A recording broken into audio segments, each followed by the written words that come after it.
नमस्कार विद्यार्थियों। आज का हमारा टॉपिक है, जैसा कि मैंने लास्ट क्लास में बताया था, संकुलन क्षमता। तो टॉपिक का नाम है एकक कोष्ठिका की संकुलन क्षमता का परिकलन। जैसे कि हमने निबिड़ संकुलन में पढ़ा था कि अवयवी कण जो है वो क्लोज पैकिंग अवस्था में रहते हैं, यानी एक दूसरे के पास पास रहते हैं। फिर भी इन अवयवी कणों के मध्य कुछ रिक्त स्थान शेष रह ही जाता है। तो उसी रिक्त स्थान को देखते हुए संकुलन क्षमता का परिकलन किया जाता है। तो संकुलन क्षमता क्या है? वाकई में संकुलन क्षमता एक ऐसा माप है जो कि अवयवी कणों द्वारा क्रिस्टल में जो है भरा जाता है। तो परिभाषा देख लीजिए। संकुलन क्षमता इंग्लिश में कहते हैं पैकिंग इफिशिएंसी। किसी क्रिस्टल जालक की संकुलन क्षमता कुल उपलब्ध स्थान का वह प्रतिशत है जो अवयवी कणों द्वारा भरा जाता है। यानी जैसे क्लासरूम है, उस क्लासरूम का जितना भी जो स्थान है वो विद्यार्थियों ने कवर कर रखा है, वो होगी संकुलन क्षमता। यानी क्लास का दिया हुआ आयतन और उस आयतन में विद्यार्थियों का कितना प्रतिशत आयतन है या विद्यार्थियों का कितना प्रतिशत है, उनका जो रेशियो है, उनका जो प्रतिशत है, वो आएगा संकुलन क्षमता। तो किसी एकक कोष्ठिका में या किसी क्रिस्टल जालक में जितना भी उपलब्ध स्थान है, उस उपलब्ध स्थान को अवयवी कण भरते हैं, उसकी जो प्रतिशत मात्रा है उसे कहते हैं संकुलन क्षमता। संकुलन क्षमता के इस पाठ्यक्रम में यानी सिलेबस के अंदर अपने संकुलन क्षमता जो है वो 3 प्रकार से परिकलन या 3 प्रकार की जो क्रिस्टल जालक है उसका परिकलन दिया हुआ है। और हर साल जो है बोर्ड के एग्जाम में एक न एक क्रिस्टल जालक की संरचना की संकुलन क्षमता का परिकलन अवश्य ही पूछा जाता है। तो अपने पास में कोर्स में 3 है। वैसे देखे जाए तो सरल घनीय संरचना की संकुलन क्षमता, दूसरी है काय केंद्रित घनीय संरचना की संकुलन क्षमता, और तीसरी है फलक केंद्रित घनीय संरचना या घनीय जो संरचना या षटकोणीय निबिड़ संकुलित संरचना।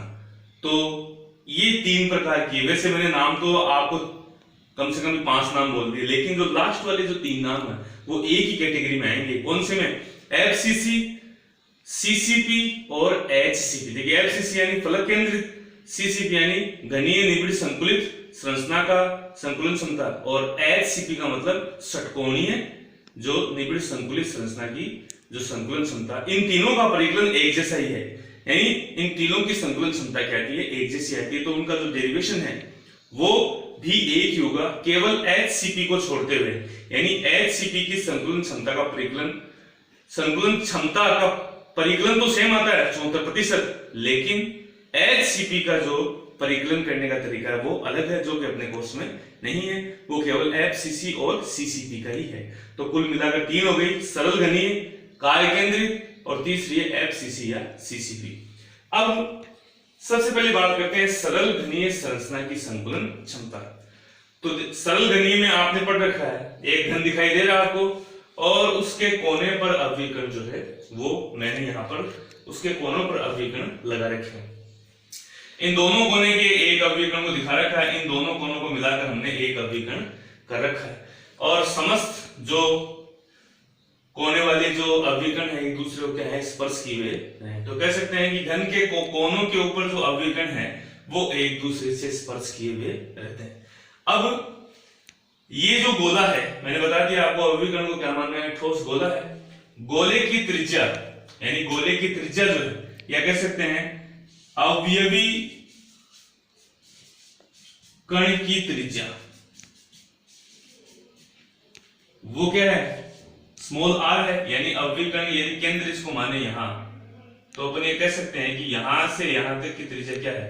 r है। इसके यहां पर केंद्र माने तो कह सकते हैं यहां से ले यहां त्रिज्या क्या है? r है। ठीक है।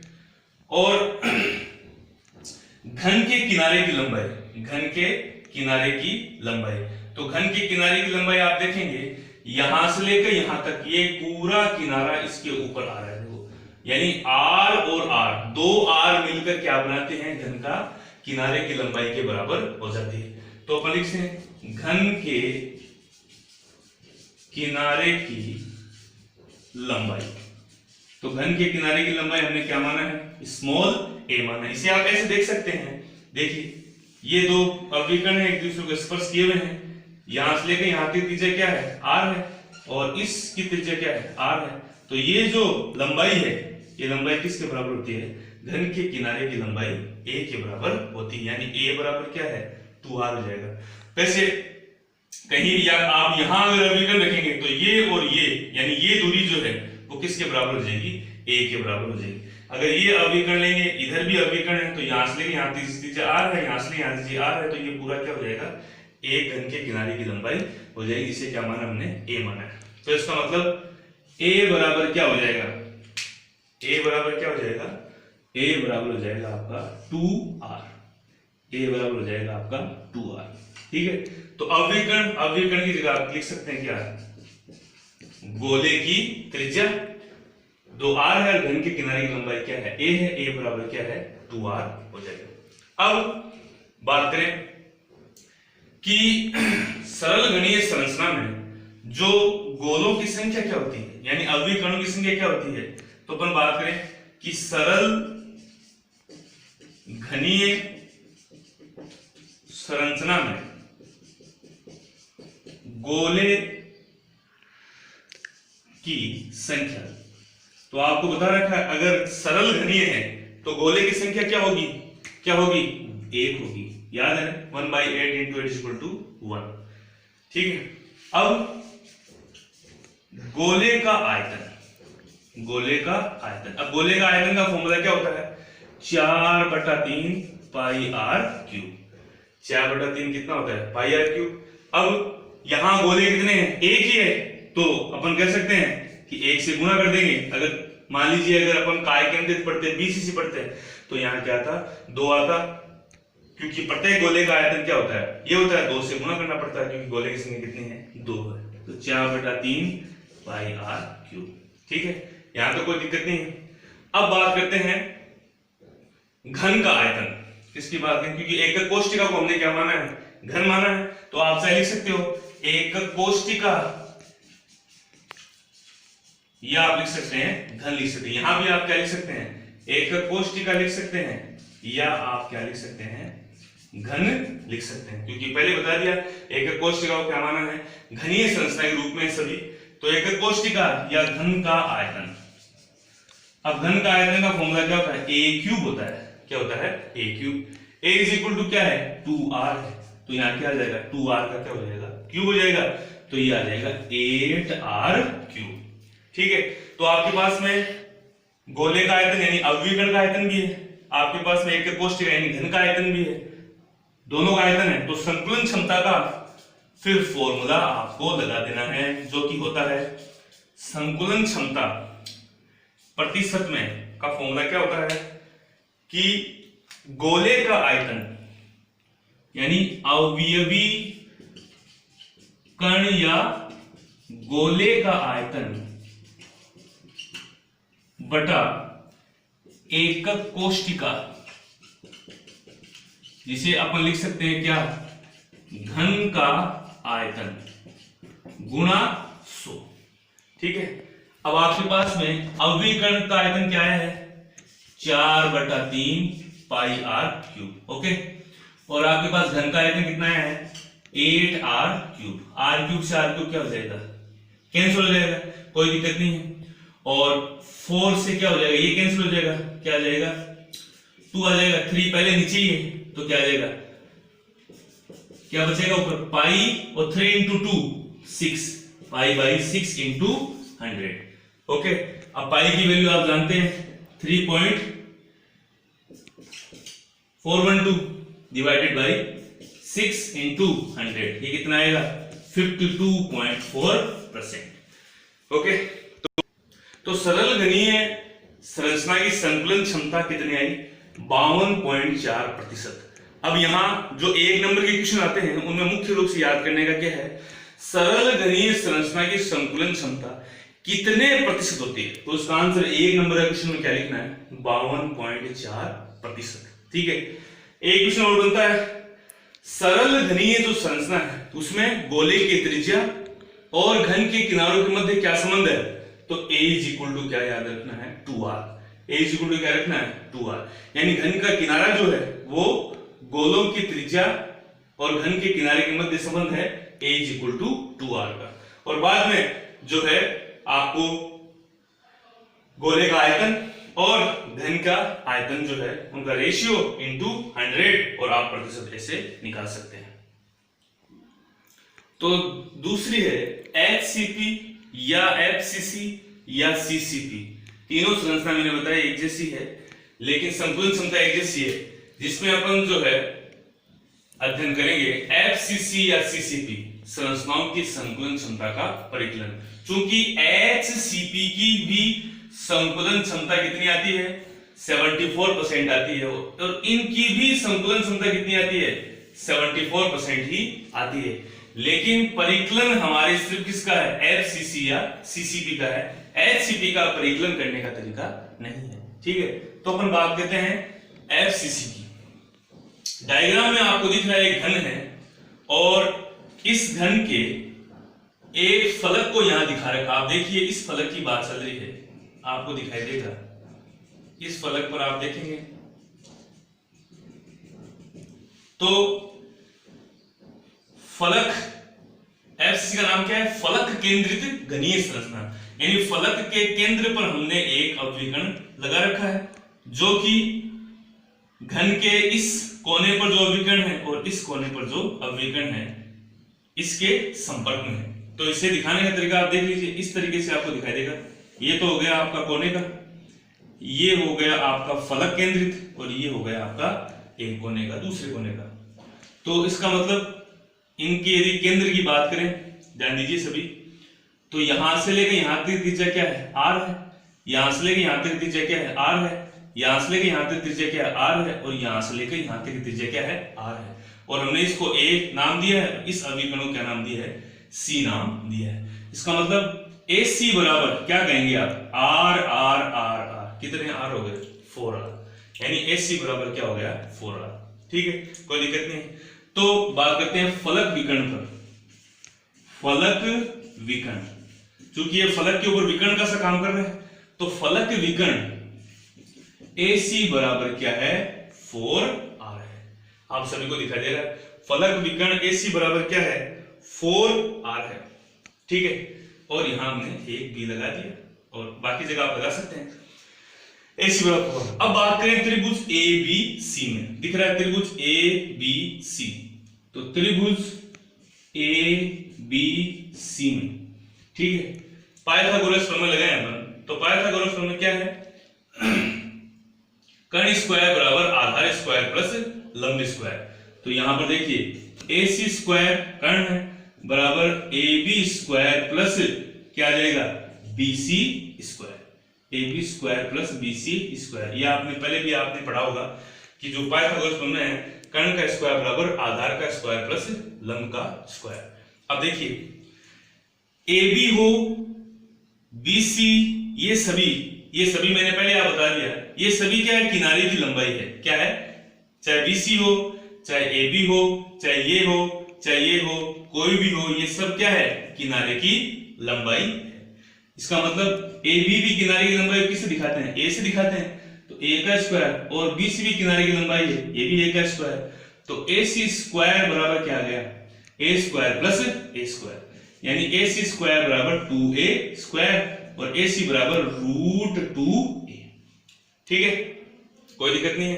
ध्यान रखिए, जितने भी जो कोने से कोने तक की लंबाई है, इस कोने से इस कोने तक लंबाई, इस कोने से इस कोने तक की लंबाई, वो सभी क्या है? किनारे की लंबाई है, A है। ठीक है, तो AC स्क्वायर बराबर क्या हो जाएगा? 2A square. AC बराबर √2A। अब अपने पास में चूंकि AC इज इक्वल टू क्या है?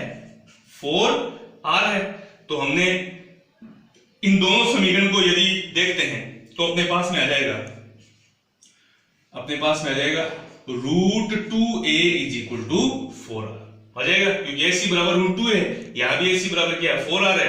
और हमें निकालना ए, तो ए इज इक्वल टू क्या आ जाएगा 4r अपॉन रूट 2। ओके, ये अपने पास में आ गई, यानी अब तक हमने ए निकाल लिया। अब बात करते हैं गोले की आयतन की, ठीक है, क्योंकि उस फॉर्मूले में बढ़ते हैं आगे। तो सबसे पहले बात करते हैं एफसीसी हो चाहे सीसीपी में गोलों की संख्या यानी अवयवी कणों की संख्या कितनी होती है, बताइए कितनी होती है? 4 होती है। ओके, 4 हो गई। प्रत्येक गोले का आयतन, प्रत्येक गोले का आयतन कितना होता है? 4/3 पाई आर क्यूब। तो अपने पास कितने गोले हैं? 4, तो 4 अतः है 4 गोलों का आयतन, क्योंकि अपने पास में 4 गोले हैं, तो 4 गुणा 4/3 पाई आर क्यूब कितना आ जाएगा? 16/3 पाई आर क्यूब। ये आ गया अपने पास में गोले का आयतन, ठीक है। अब बात करते हैं एकक कोष्टिका। एकक कोष्टिका या बताया मैंने पहले घन का आयतन क्या होता है? ए क्यूब होता है। ए क्या आपके पास में? 4r root 2, 4r upon root 2 का क्यूब। इसका क्यूब करेंगे तो ये आ जाएगा 64r क्यूब अपॉन 2 रूट 2। क्या जाएगा? 64r cube upon 2 root 2। Okay, तो अपन अब संकुलन क्षमता का फॉर्मूला लगा देंगे। तो संकुलन क्षमता का फॉर्मूला क्या है? संकुलन क्षमता प्रतिशत बराबर क्या है? गोले का आयतन। गोले का, इसको मैं ऊपर लिख देता हूं, ऊपर बोर्ड में देखिए आप, ये चित्र जो है यहां में लिख देता हूं, तो बात आ जाएगी संकुलन क्षमता यानी बेकिंग इफिशियंसी परसेंट में आपसे पूछा है, तो वो है गोले का आयतन बटे घन का आयतन, ठीक है, घन का आयतन गुणा 100। गोले का आयतन कितना है? गोले का आयतन आपके पास में है 16/3 और पाई आर क्यूब, ठीक है। और आपके पास में एकक कोश है, घन का आयतन कितना है? 64r cube divided by 2 root 2 into 100। इसे तो आसानी से आप सोल्व कर लेंगे, जैसे इसके कट कर लेंगे, जो भी कट हो रहा है उसको आप कट कर लेंगे, तो ये आपकी कितने परसेंट आएगी? एग्जैक्ट 74% जो है संकुलन क्षमता का परिकलन होगा। तो इस तरह एफसीसी या सीसीपी संरचनाओं की संकुलन क्षमता का परिकलन जो है उस करने का तरीका कुछ ऐसा होगा, जिसमें एक फलक का विकर्ण आप ले लीजिए, जिसमें जो है विकर्ण की जो लंबाई है वो इन 3 जो अवयवी कणों के त्रिज्या के बराबर होगी। तो AC इज इक्वल टू क्या? 4r। फिर आप पाइथागोरस फॉर्मूला लगा देंगे, क्योंकि त्रिभुज तो लेना पड़ेगा अपन को। AC square equal to AB square. ऐसा करते हुए आप जो है पहले आप A निकाल लीजिए, यानी किनारे की लंबाई निकाल लीजिए, बाद में आप गोले की संख्या, जितना आपको जो भी आपको एक कोष्टिका दे रखी है, जो भी आपकी संरचना दे रखी है, उसमें गोले की संख्या, बाद में आयतन का सूत्र लगा देंगे, गुणा कर लेंगे और इस तरह इस गणितीय रूप को हल करते हुए 64% कर देंगे। तीसरी देखिए काय केंद्रित, जिसे आप अंतः केंद्रित घनीय संरचना कहते हैं, उसकी संकुलन क्षमता का परिकलन कैसे करेंगे। अब आप देखिए डायग्राम में काय केंद्रित का मतलब क्या है? काय के केंद्र पर एक आपको बड़ा सा गोला या अवयवीकरण दिखाई दे रहा है, और ये आपके कोने वाले हैं और ये आपके कोने वाले हैं, क्योंकि पूरी अगर काय केंद्रित की पूरी परिभाषा अपन जो है पढ़ी थी पहले, यानी कोनों के अलावा कहां? काय के केंद्र पर, तो कोने के भी हैं और काय के केंद्र पर भी है। तो आप देखेंगे यहां पर कि आपको जो है अब ये जो एडी लंबाई आप देख रहे हैं, तो अपन वापस आप देख सकते हैं इसको इस तरीके से, कुछ आपको इस तरह दिखाई दे रही है। ये है ए और यहां है डी। देखिए आप, ये ए है, यहां क्या है? डी है। यानी यहां से लेकर यहां तक गोले की त्रिज्या क्या है? आर है। यहां से लेकर यहां तक क्या? आर। यहां से लेकर यहां तक क्या? आर। यहां से यहां तक क्या है? आर। तो आप कहेंगे जो काय का विकर्ण है, यानी ये काय का विकर्ण हो गया, काय के जो कह सकते हैं कि काय के अंदर से जाती हुई रेखा है, तो इसे आप काय का विकर्ण कहेंगे। तो काय का जो विकर्ण है एडी है, वो क्या हो जाएगा?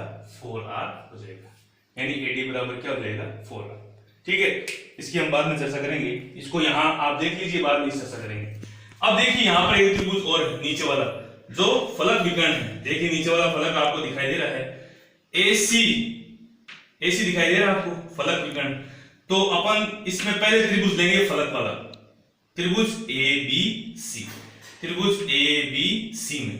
ठीक है, तो पहले बात करें त्रिभुज ABC में। ठीक है, तो वही AC स्क्वायर बराबर AB square plus BC square, AC square बराबर AB square plus BC square. अब AB यानी ये AB है, एक कोने से दूसरे कोने के बीच की लंबाई आपको बताया A है, और BC भी क्या है, एक कोने से दूसरे कोने के बीच की लंबाई है, तो ये भी क्या है, A है, तो A का स्क्वायर और A का स्क्वायर क्या हो गया 2A स्क्वायर।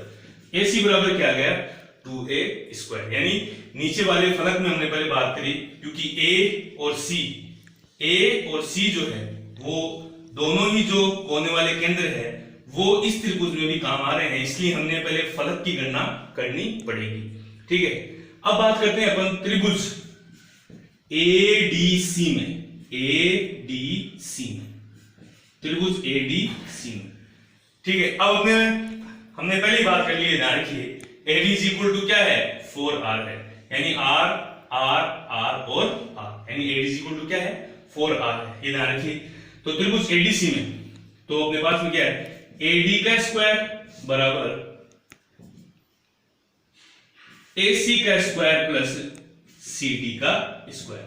अब देखिए AC square is equal to क्या है 2A स्क्वायर, पहले हम देख लिए तो, और CD वही एक कोने से दूसरे कोने किनारे की लंबाई यानी A स्क्वायर, यानी आपके पास में आ गया कितना आ गया 3A स्क्वायर, यानी AD स्क्वायर क्या आ गया 3A स्क्वायर। तो AD बराबर क्या आ जाएगा √3A, क्या आ जाएगा √3A। अब अपने पास में AD इज इक्वल टू क्या है 4R है, तो यहां लगा देंगे, तो इसका मतलब आप कह सकते हैं कि √3A इज इक्वल टू क्या आ जाएगा 4R हो जाएगा। तो यहां से A इज इक्वल टू क्या आ जाएगा 4R/√3। Okay, A is equal to क्या आ जाएगा 4R/√3। अब अपन बात करते हैं आगे बढ़, आइए A आपके पास में आएगा, तो आ जाइए संकुलन क्षमता वाले में, इसमें गोले का आयतन। तो बताइए जो BCC व्यवस्था है, यानी BCC में गोले की संख्या क्या होगी, गोले की संख्या क्या होगी 2 होगी, और अतः दोनों गोले का, जो 2 गोले हैं, 2 गोलों का आयतन क्या हो जाएगा, यानी प्रत्येक आयतन क्या होता है 4/3 πr³ गुणा 2, कितना हो जाएगा 2 से इंटू कर देंगे आप, तो 8/3 πr³। ओके, बाद में हम बात करें एकक कोष्ठिका घन का आयतन, घन का या एकक कोष्ठिका का आयतन बार बताने की जरूरत नहीं है, वो हो जाएगा A³ A is equal to क्या है 4R/√3, इसका क्या कर दीजिए आप क्यूब कर दीजिए, तो 4R/√3 का क्यूब करेंगे तो क्या आ जाएगा 64R³/2√3। ठीक है, 64R³/2√3। तो ये देखिए अगर इसे क्यूब करेंगे तो आएगा 64R³/3√3। ओके, 2√3 बाय मिस्टेक है, तो ये क्या आ जाएगा 3√3 आएगा। ओके, अब अपन क्या कर लेंगे संकुलन क्षमता की गणना। तो संकुलन क्षमता परसेंट क्या है गोले का आयतन, गोले का आयतन बटा एक वही घन का आयतन, गोले का आयतन बटा घन का आयतन गुणा 100। ठीक है, तो गोले का आयतन क्या आपके पास में 8/3 πr³ डिवाइडेड बाय 64R³ 3√3 गुणा 100। ठीक है, आप इसे कैंसिल करेंगे। ओके, R से क्यूब, जैसे आप इसको पूरा सोल्व कर लेंगे तो आपके पास में आएगा π√3 डिवाइडेड बाई 8 इंटू 100। सोल्व कर लेंगे तो आपके पास में आएगा π√3 डिवाइडेड बाई 8 इंटू 100। तो ये आप सोल्व करेंगे कितना परसेंट आएगा, ये आएगा आपका 68%। क्या आ जाएगा 68% आपका ये आंसर आ जाएगा। तो ध्यान रखिए काय केंद्रित जो या अंतर केंद्रित घनीय संरचना में फलक विकर्ण वो त्रिभुज एबीसी और काय विकर्ण त्रिभुज एडीसी, दोनों का ही जो है डेरिवेशन शामिल करना है, जिससे आपके पास में AC की वैल्यू आ जाएगी। और वो AC की वैल्यू जब आप त्रिभुज एडीसी में लगाएंगे तो ये AD is equal to 4R और ये AD is equal to √3, ये जो है एक दूसरे के इक्वल हो जाएंगे। यहां से आप A की वैल्यू निकालेंगे। कई बार छोटे क्वेश्चन जो है वो इस पर पूछ जाते हैं, तो ये भी आप याद रखिए। मैंने पहले बताया जैसे सरल गणित में क्या है, A is equal to 2R है, इसमें क्या है A is equal to 4R upon √3। इससे पहले हमने किया था तो वो किसके बराबर आया था, वो जो है यहाँ क्या आएगा √2A is equal to 4R। तो जो FCC वाली है √2 is equal to 4R, A is equal to क्या है 4R upon √2। तो ये भी रिलेशन आपसे पूछ सकते हैं। तो याद रखिए अगर त्रिज्या दी जाए घन का किनारे की, यदि आपसे पूछे तो आप इसका फॉर्मूला लगा सकते हैं। तीनों का याद रखिए और बाद में सेम टू सेम आप कर सकते हैं। ठीक है, तो अगली क्लास में अपन बात करेंगे एक एक कोष्ठिका के घनत्व के बारे में। ये अपनी बुक से जो है आप रिवाइज करेंगे और जो है एक बार अभ्यास करेंगे। ठीक है, धन्यवाद।